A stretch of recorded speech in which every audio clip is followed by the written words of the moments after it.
etwa Strait of Hormuz nga benyambisa oba nga bayitamu Iranian Navy ejeri bayita Iranian Navy diri eri omutawande ddala baliyita IRGC lino baliyita Iran. Kakati banampuliriza Iran bayina naval fleet submarines mulimu zirubbira bayina amaato amanene obwaguuga abasirikale omutwalo gwomu 85 vessels ezisuba mu 10 omuli amaato ne zirubbira nga bwengenze maaso nokabika nti nkutegeezezza abasajja bano bayitibwa aba Iran.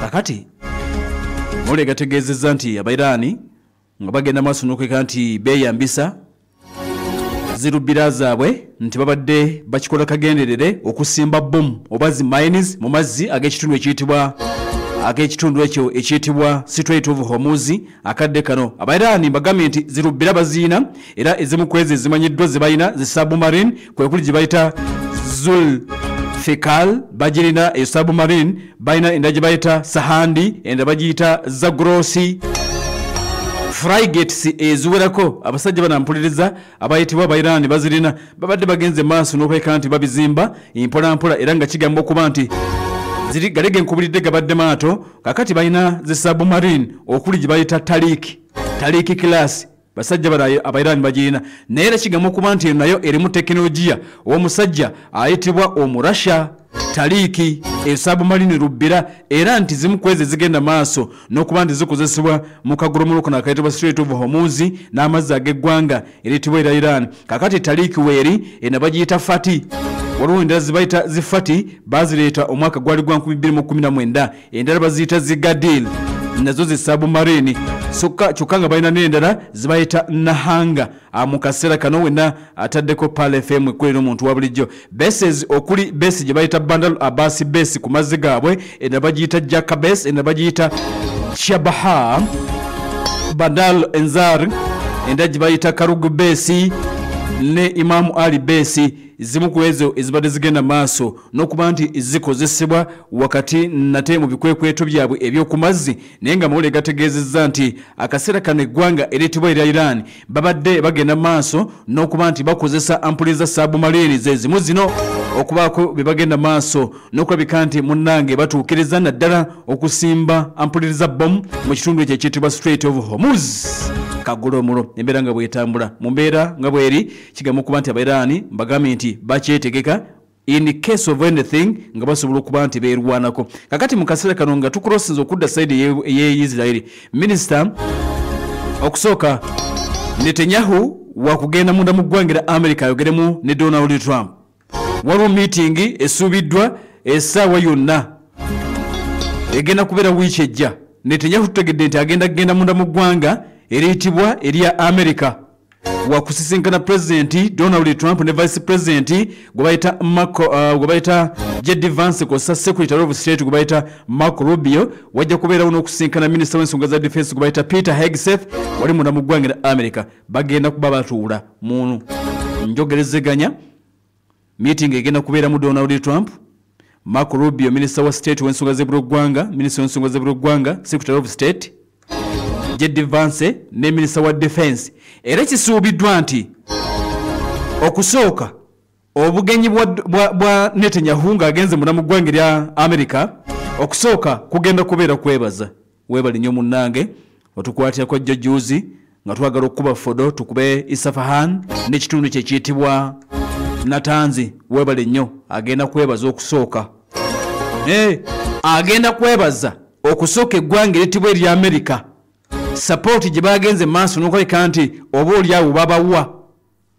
Ekyokubiri ekisuubiddwa mu njogerezeganya zino kwe kuloopera eggwanga etibwa erya America nti bannange omusajja gwe bayita Iran yasajja kuladda engeri gye tubadde tumukwatamu si yeeri olw'ebyo byavudde mu lutalo alina okuwaayo ripooti mu America n'okulaba engeri gye bajja okwengangamu Iran oba oli awo mu future kisuubiddwa era nti basuubidde n'okwogerezeganya ku air defense systems eziyinza okulabika nti project ezenjawulo eziyinza okubeeramu eggwanga lya Amerika n'eggwanga eriyitibwa erya Isirayiri mu kulaba engeri gye bayinza okwekuumamu abasajja bayitibwa aba Iran. Basuubidde okwogera ku ddiiru ezo. Jjukira nti ye Donald Trump yategeeza n'agamba nti balina enteekateeka okugenda maaso n'okulabika nti bakola sisitimu egenda okubeera nga yeesinga mu nsi yonna, ng'esobola okubaka emizinga ng'ate basobola n'okugideployinga wakati mu bwengula. Kakati ebyo byonna bisuubiddwa okuba nti bigenda kuba oboolyawo abyogerebwako wakati mu nsisinkano ya Donald Trump ne Pulezidenti Netanyahu, Ssaabaminisita Netanyahu, omukulembeze eggwanga eriyitibwa erya Isirayiri. Kati amawulire gategeeza nti essaawa yonna bagenda kulabika nti batambula bagende munda mu ggwanga lya Amerika Abaisirayiri bagenda kwebaza. Naye ate era olunaku oluyise nakutegeezezzaako nti ku mulundi guno Amerika eyagala nnyo okwengeejinga Axis of Moderation. Jjukira nti kino kibinja ky'amawanga gabaddewo okumala ebbanga naye twategedde nti baagala kulabika nti bagakyusa, bagiyita Moderate Axis. Amawanga ag'Abawarabu naddala ago agalimu enzikiriza oba agatwalibwa nga Sunni Arab States mulimu Misiri, Jordan, Saudi Arabia n'amawanga amalala mu Persian Gulf agakkiririza mu kubeera moderate, nga bo si bakibuli nnyo, tebagenda kulwana nnyo, tebalina buzibu nnyo na Isirayiri, tebalina buzibu nnyo na Amerika. Kakati twategedde nti waliwo engagement, bagenda maaso n'okulabika nti bagengeejinga oluvannyuma lw'olutalo balabe engeri gye bayinza okutebenkeza ekitundu ekya Middle East naddala nga bakoleddwa wamu n'Omuyisirayiri n'Omerika. Sayidi eri twagambye nti waliwo kye bayita Axis of Resistance abakulemberamu ly'eggwanga eritibwa erya Iran n'okusinga ebibinja ebirala mu kaseera kano ebitali makambugu na ggwanga erya Amerika kw'ossa eggwanga eritibwa erya Isirayiri. Naye nga mugaliwo Netanyahu agenda mu Amerika, abatunulizi b'ensonga bagamba nti ono agenze kwebaza kubanga Amerika yamubeererawo akasajja bwe kaali kamutwala. Wabale nnyo ataddeko Pale FM ekula eri omuntu wa bulijjo. Embeera bwetu bwegenda maaso n'okulabika nti etambula, ebirala bye tunabatongedde okuba nti tuloba of course okuva wali mu ddwaliro atunaaba tubikubuulira.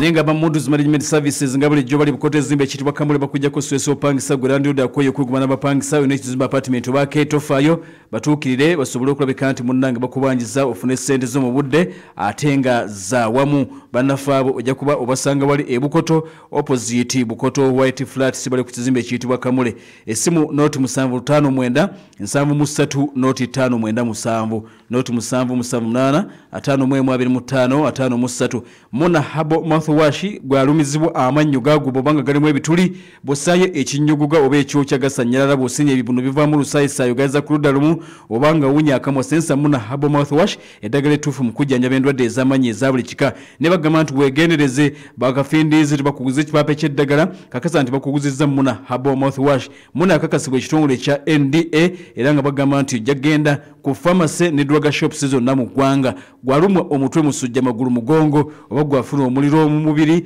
nga weebase obanga obulumi owulira obulumi mu nnyingo